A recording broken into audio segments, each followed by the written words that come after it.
हाल ही में चीन का एक समुद्री जहाज श्रीलंका के हम्बनटोटा बंदरगाह में पहुंचा है। इस पूरे घटनाक्रम के बाद श्रीलंका के बंदरगाह में चीन के जहाज की उपस्थिति को लेकर भारत समेत दुनिया भर के तमाम देशों द्वारा अपनी चिंताएं जाहिर की जा रही हैं। आज इस वीडियो में हम इसी विषय से संबंधित तमाम पहलुओं को समझने की कोशिश करेंगे।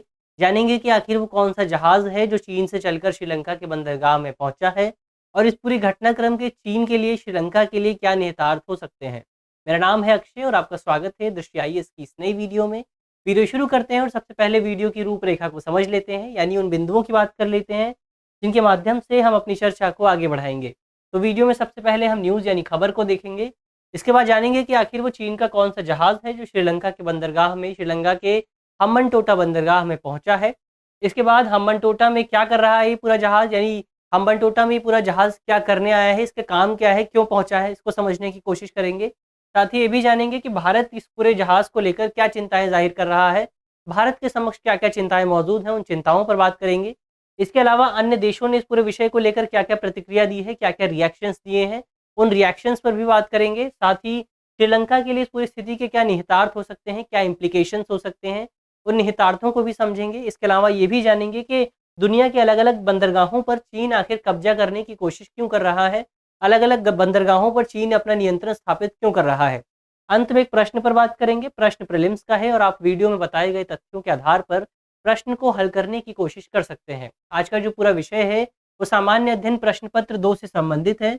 आप इसे अंतर्राष्ट्रीय संबंध और भारत पर अन्य देशों की नीतियों और राजनीति के प्रभाव जैसे खंडों से जोड़कर देख सकते हैं। वीडियो शुरू करते हैं और सबसे पहले आज की न्यूज़ देख लेते हैं, आज की हमारी खबर देख लेते हैं। आज की हमारी जो न्यूज़ है वो द हिंदू के एक्सप्लेन्ड सेक्शन से है। हमारी खबर है, why is the visit of Chinese vessel to Sri Lanka's Hambantota port controversial, यानी श्रीलंका के हम्बनटोटा पोर्ट पर, हम्बनटोटा बंदरगाह पर जो चीन का एक वेसल पहुंचा है, चीन का एक समुद्री जहाज पहुंचा है, ये पूरा घटनाक्रम आखिर इतना विवादित क्यों है, आखिर इतना कंट्रोवर्शियल क्यों है, इसी को लेकर इस न्यूज़ में, इस आर्टिकल में बात की गई है, विस्तार से चर्चा की गई है। चलिए वीडियो शुरू करते हैं और सबसे पहले जान लेते हैं कि आखिर चीन का कौन सा जहाज श्रीलंका के बंदरगाह में पहुंचा है। तो हमने पहले ही बात की कि चीन का एक जहाज श्रीलंका के हम्बनटोटा बंदरगाह में पहुंचा है। चीन का ये जो जहाज है, चीन का ये अनुसंधान और सर्वेक्षण जहाज है, रिसर्च के लिए आया है मुख्य तौर पर ये जहाज। इस जहाज को आधिकारिक तौर पर चीन में युआन वांग 5 के नाम से जाना जाता है और ये जो युआन वांग 5 जहाज है, ये मुख्य तौर पर चीन के युआन वांग श्रेणी के जहाज़ों में से एक है। अब ये जो इस श्रेणी के जहाज़ होते हैं, इन जहाज़ों का उपयोग चीन द्वारा मुख्य तौर पर उपग्रहों, रॉकेट्स और अंतर महाद्वीपीय यानी इंटरकॉन्टिनेंटल बैलिस्टिक मिसाइल्स के प्रक्षेपण को ट्रैक करने के लिए, यानी अंतरिक्ष में चीन द्वारा जो भी वस्तुएं भेजी जाती हैं, जो भी उपग्रह भेजे जाते हैं, जो भी रॉकेट या फिर जो भी बैलिस्टिक मिसाइल्स भेजी जाती हैं, इंटरकॉन्टिनेंटल बैलिस्टिक मिसाइल जो लॉन्च की जाती हैं, उन बैलिस्टिक मिसाइल्स की ट्रेजेक्ट्री को ट्रैक करने के लिए चीन द्वारा इस तरह के जहाज़ों का उपयोग किया जाता है। इसके अलावा चीन के पास इस तरह के मौजूदा समय में तकरीबन 7 जहाज़ मौजूद हैं, यानी चीन के पास युआन वांग श्रेणी के तकरीबन 7 जहाज़ मौजूद हैं और चीन द्वारा इन जहाज़ों का उपयोग मुख्य तौर पर दुनिया के लगभग सभी हिस्सों को कवर करने के लिए किया जाता है। यानी चीन अपनी इन जहाज़ों के माध्यम से, इस श्रेणी के माध्यम से दुनिया के लगभग सभी हिस्सों को कवर कर सकता है। इसके अलावा ये जो जहाज़ हैं, ये भूमि आधारित ट्रैकिंग स्टेशनों के पूरक के तौर पर भी काम करते हैं, यानी चीन द्वारा ज़मीन पर, लैंड पर जो भी स्टेशन स्थापित किए गए हैं, इस तरह की ट्रैजेक्टरी को ट्रैक करने के लिए उन ट्रैक्स के पूरक के तौर पर, उन स्टेशंस के पूरक के तौर पर ये जो वेसल्स हैं, ये जो जहाज़ हैं, ये काम करते हैं। इसके अलावा अगर इस जहाज़ के संचालन की बात करें तो इस जहाज़ का संचालन चीन की सेना यानी पीएलए, पीपल्स लिबरेशन आर्मी के सामरिक सहायता बल द्वारा किया जाता है। यानी चीन की सेना के तहत जो सामरिक सहायता बल है, वो इन वेसल्स का संचालन करता है। सामरिक सहायता बल की बात करें तो सामरिक सहायता बल चीन की सेना यानी पीएलए के तहत अंतरिक्ष, साइबर, इलेक्ट्रॉनिक सूचना और संचार और मनोविज्ञान जैसे क्षेत्रों में जो भी युद्ध मिशन होते हैं, इन मिशनों के संचालन के तहत काम करता है। इन मिशनों के संचालन के लिए एक थिएटर कमांड के तौर पर, एक कमांड के तौर पर काम करता है चीन की सेना के तहत जो ये सामरिक सहायता बल है। और यही सामरिक सहायता बल चीन के जो वेसल्स हैं, जो भी अनुसंधान वेसल्स हैं, उनका नियंत्रण भी करता है। इसके अलावा ये जो युआन वांग 5 जहाज़ है, जो वेसल है, इसे चीन की सेना में सितंबर 2007 में शामिल किया गया था। लेकिन ये जो युआन वांग जो श्रेणी है, जो वेसल्स की जो एक श्रेणी है, इस श्रेणी के निर्माण का प्रस्ताव सर्वप्रथम साल 1965 में चीन की सेना के सामने आया था और इस पूरे प्रस्ताव के बाद से चीन की सेना द्वारा अब तक इस तरह के 7 वेसल्स, 7 जहाज़ों का निर्माण किया गया है।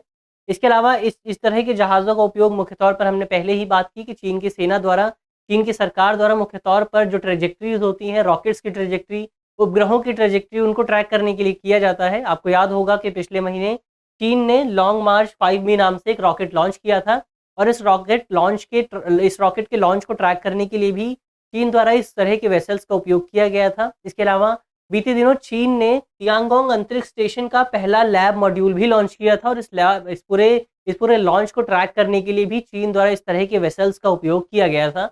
ज़ाहिर तौर पर चीन की सेना के लिए, चीन के अंतरिक्ष क्षेत्र के लिए ये जो वेसल्स हैं वो काफ़ी महत्वपूर्ण भूमिका अदा करते हैं। इनको ट्रैक करने के लिए जो भी उपग्रह होते हैं, जो भी रॉकेट्स होते हैं, जो भी इंटरकॉन्टिनेंटल बैलिस्टिक मिसाइल्स होती हैं, उन्हें ट्रैक करने के लिए ये वेसल्स काफ़ी महत्वपूर्ण माने जाते हैं।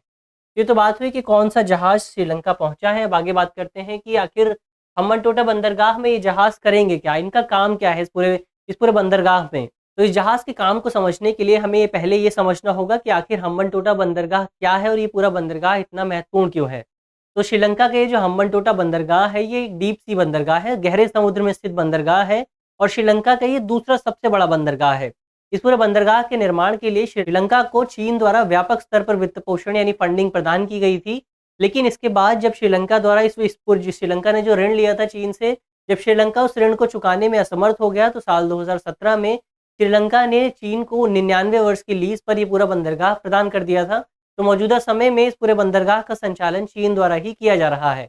इसके बाद बीते दिनों अगर आप खबर की बात करें कि आखिर ये पूरा जो जहाज़ है, ये श्रीलंका में करने क्या आया है, तो बीते दिनों एक रिपोर्ट सामने आई थी। इस रिपोर्ट में बताया गया था कि चीन का एक जहाज़ जल्द ही श्रीलंका के हम्बनटोटा बंदरगाह में पहुँचेगा।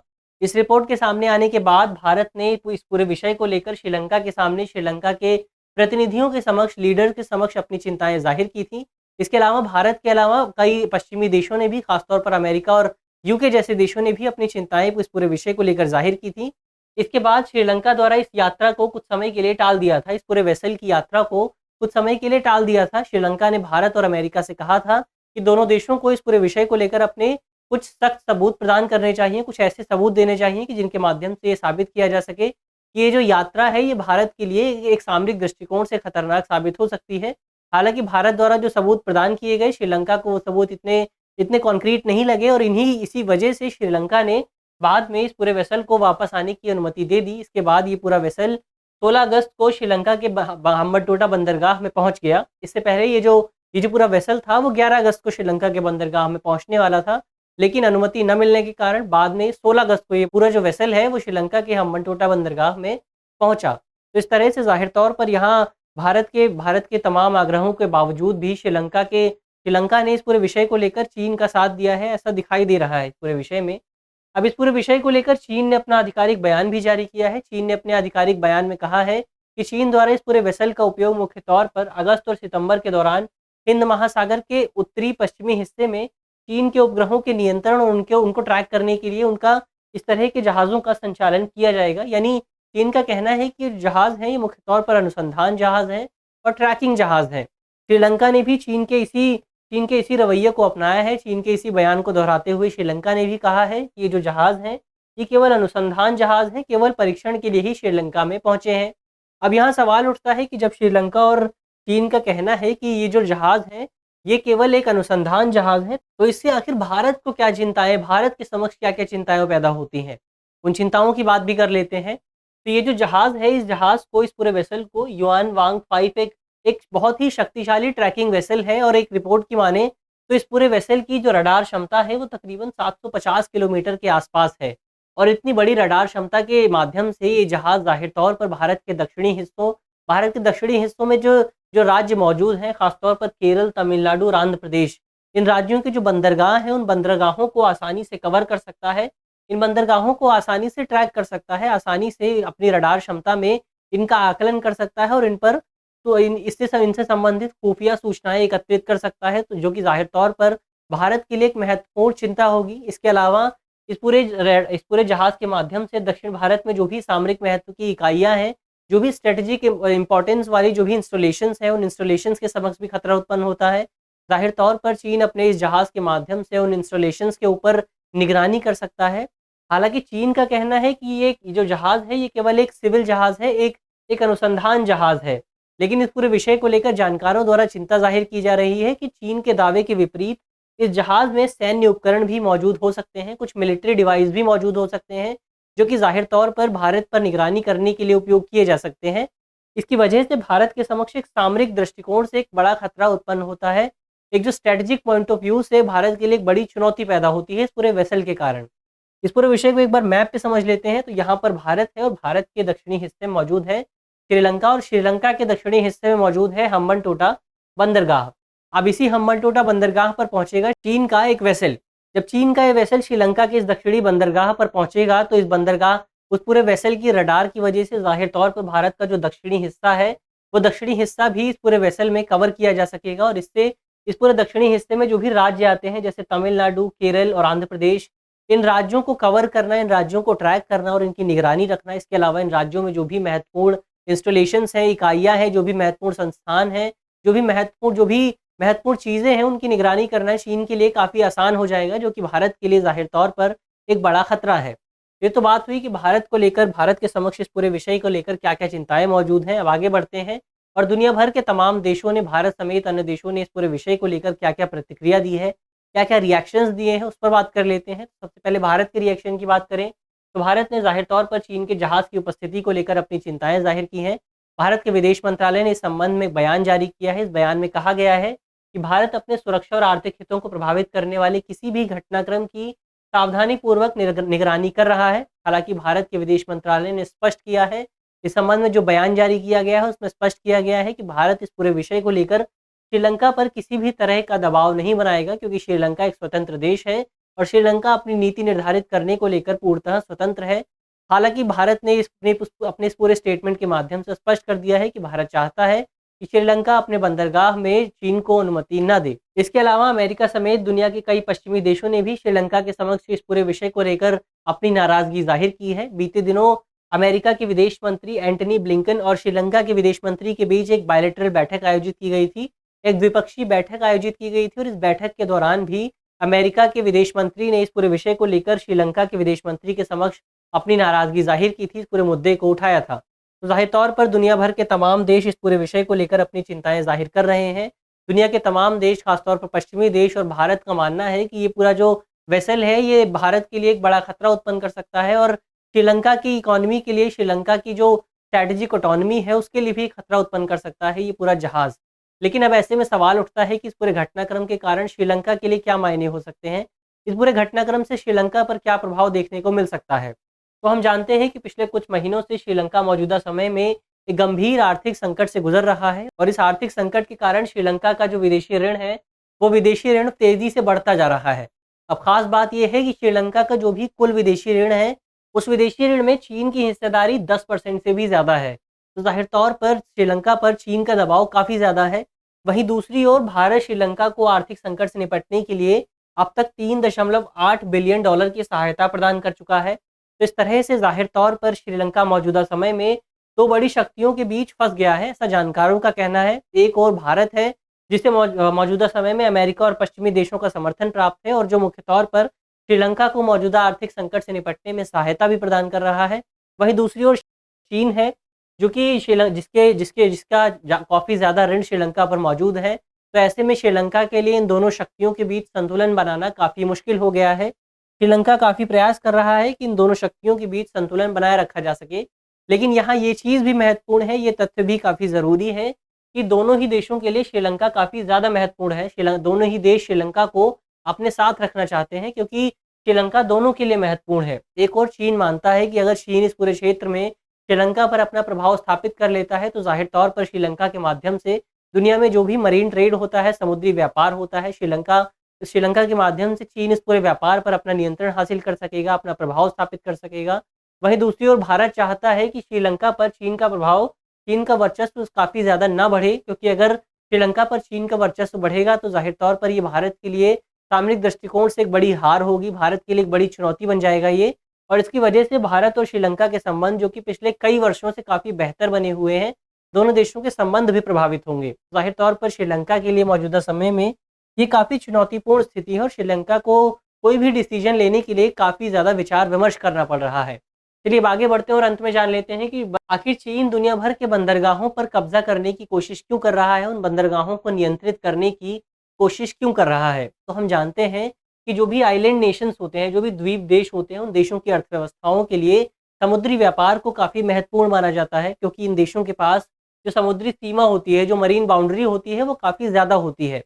अब ये जो समुद्री व्यापार होता है, मरीन ट्रेड होता है, ये बंदरगाहों के ज़रिए होता है, पोर्ट्स के ज़रिए होता है, और इसी स्थिति का लाभ उठाने के लिए चीन द्वारा दुनिया भर के छोटे-छोटे देशों, खासतौर पर जो आइलैंड नेशंस हैं, उन छोटे-छोटे देशों की अर्थव्यवस्था पर अपना कब्ज़ा स्थापित करने के लिए, उन देशों की अर्थव्यवस्थाओं को नियंत्रित करने के लिए चीन मुख्य तौर पर उनके बंदरगाहों को नियंत्रित करने की कोशिश कर रहा है। उनके बंदरगाहों को अपने नियंत्रण में लेने की कोशिश कर रहा है। मौजूदा समय में जिबूती का बंदरगाह वो ऐसा पहला बंदरगाह था जिस पर चीन ने अपना नियंत्रण स्थापित किया था। चीन मौजूदा समय में बंदरगाहों पर नियंत्रण स्थापित करने के अलावा उन बंदरगाहों का सैन्यीकरण भी कर रहा है, उनका मिलिटराइज़ेशन भी कर रहा है, जो कि एक बड़ी चिंता है। मौजूदा समय में आंकड़ों की माने तो दुनिया भर के अलग-अलग देशों में तकरीबन 96 पोर्ट्स ऐसे हैं, 96 बंदरगाह ऐसे हैं, जिन पर चीन ने अपना कब्ज़ा स्थापित कर लिया है। तो ज़ाहिर तौर पर चीन मौजूदा समय में अपनी समुद्री शक्ति को तेज़ी से बढ़ाने की कोशिश कर रहा है, जो कि भारत के लिए इंडो पैसिफिक क्षेत्र में, इसके अलावा जो पश्चिमी देश हैं, खासतौर पर अमेरिका के लिए भी एक बड़ी चुनौती उत्पन्न हो सकती है। क्योंकि भारत के लिए, भारत का पड़ोसी देश है और ज़ाहिर तौर पर भारत और चीन के संबंध पिछले कुछ समय से बेहतर नहीं हैं। तो भारत के लिए ये एक गंभीर स्थिति पैदा हो सकती है इस पूरे विषय को देखते हुए। तो ये बात हुई इस पूरे विषय का विश्लेषण। अब अंत में एक सवाल पर बात कर लेते हैं। सवाल प्रीलिम्स का है और आप वीडियो में बताए गए तथ्यों के आधार पर प्रश्न को हल करने की कोशिश कर सकते हैं। हमारा प्रश्न है कि हाल ही में खबरों में रहा युआन वांग 5 क्या है? हमारे ऑप्शंस हैं, option A fighter jet, option B पनडुब्बी, ऑप्शन सी अंतरिक्ष मॉड्यूल या ऑप्शन डी अनुसंधान वेसल यानी पोत। तो आपको कमेंट बॉक्स में इस सवाल का सही जवाब देना है। मुझे आशा है कि इस वीडियो के माध्यम से जिन भी बिंदुओं पर चर्चा की गई है वो आपको समझ में आएंगी, और अगर आपके प्रश्न पत्र में इससे संबंधित कोई भी सवाल आता है तो आप उसे आसानी से हल कर सकेंगे। इसके अलावा इस तरह की अन्य वीडियो देखने के लिए आप हमारे चैनल को भी सब्सक्राइब कर सकते हैं। धन्यवाद।